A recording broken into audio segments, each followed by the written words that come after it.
बिस्मिल्लाहिर्रहमानिर्रहीम। अस्सलाम वालेकुम। आज हम पढ़ेंगे मैट्रिक्स के हवाले से। ठीक है, क्वेश्चन है व्हाट इज़ मैट्रिक्स।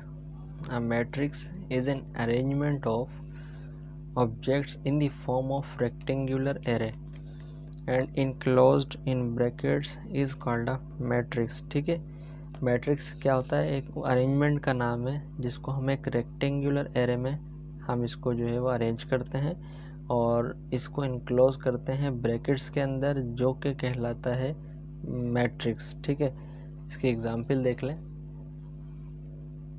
अच्छा, इसकी एग्जांपल है जैसे कि ये हमारे पास उन्होंने कहा था ना कि इनक्लोज करते हैं ब्रैकेट्स के अंदर, वो मैट्रिक्स कहलाता है। तो ये है ब्रैकेट्स और ये मैट्रिक्स कहलाता है।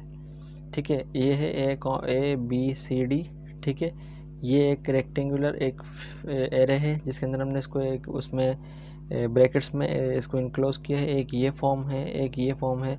ये 2x2 मैट्रिक्स है, ये 2x1 मैट्रिक्स है, ये 1x2 मैट्रिक्स है। ठीक है, are the examples of matrices. ठीक है, इसके अंदर हमारे पास जो है वो अगर हम इसको देखें तो हमारे पास यहाँ पर एक रो ये बनती है, एक रो ये बनती है। ठीक है, इसी तरह अगर हम कॉलम देखें तो एक कॉलम ये बनता है और एक कॉलम ये बनता है। तो यानी ए सी एक कॉलम, बी डी एक कॉलम और इसी तरह ए बी एक रो, सी डी एक रो।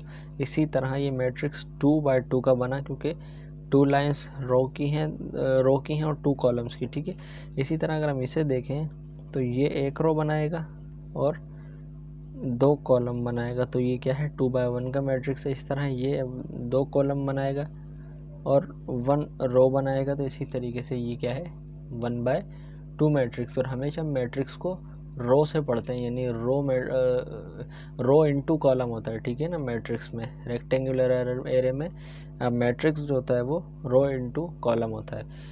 इसीलिए हम इसको 2x2 कह रहे हैं, यानी 2 रो 2 कॉलम, और उसके अलावा 2x1 कह रहे हैं इसी तरह, यानी 2 रो 1 कॉलम, और इसी तरह 1/2 कह रहे हैं 1 रो 2 कॉलम। ठीक है, और अब हम इसकी तरह नोटेशन देख लेते हैं। इसकी अब नोटेशन देख लें आप। In mathematics we can represent a matrix by capital letter. ठीक है, हम किसी भी मैट्रिक्स को कैपिटल लेटर से डिनोट करते हैं।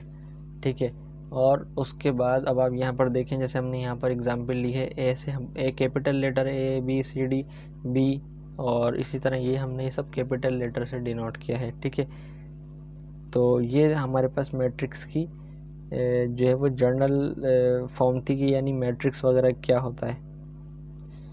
और इसी तरह अब जर्नल मैट्रिक्स ऑफ आपको मैं जर्नल मैट्रिक्स बता देता हूँ। 2x2 मैट्रिक्स क्या होता है। अच्छा, a general form of matrix is given below which is A is equals, और क्या है? A11 A12 A21 A22। इसी तरह ये अगर मैट्रिक्स 3x3 का होगा तो यहाँ 1 1 1 2 1 3 हो जाएगा, और ये 2 1 2 2 2 3, और यहाँ से भी फिर एक रो बढ़ जाएगी जिसको हम 3 1 3 2 3 3 कहेंगे। ठीक है, तो वो हमारे पास एक जर्नल फॉर्म ऑफ मैट्रिक्स बनेगी।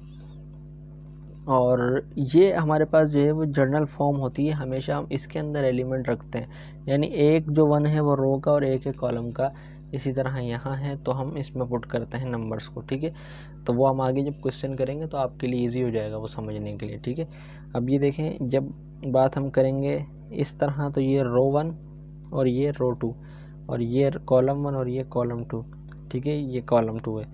Above matrix A11 and A22 are the diagonal elements. तो ये जो A11 और A22 हैं ये डायगोनल एलिमेंट्स कहलाते हैं, और डायगोनल ये जो मेन होते हैं एलिमेंट्स ये कहलाते हैं। इनको हम मेन डायगोनल भी कहते हैं, प्रिंसिपल डायगोनल भी कहते हैं, और उसके अलावा लीडिंग डायगोनल भी कहते हैं।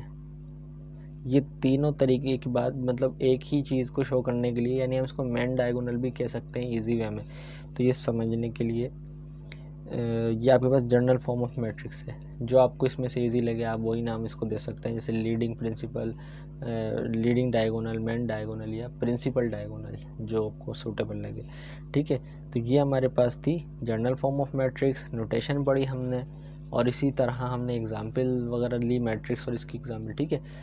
तो ये हमारे पास जो है वो मैट्रिक्स की जो है वो यहाँ से मतलब यहाँ से मैट्रिक्स स्टार्ट है। अभी हम इसकी पूरी एक्सरसाइज वगैरह कवर करेंगे। तो आप हमारा चैनल सब्सक्राइब करते रहें, लाइक शेयर करते रहें, ताकि हमें भी पता चलता रहे कि भाई आपको ये चीज़ जो है आपको इससे कोई फ़ायदा है, तो हम इस तरीके की और आपके लिए बेनिफिशियल वीडियोस बनाते रहें। अंटिल द नेक्स्ट टाइम, अल्लाह हाफिज़, थैंक यू।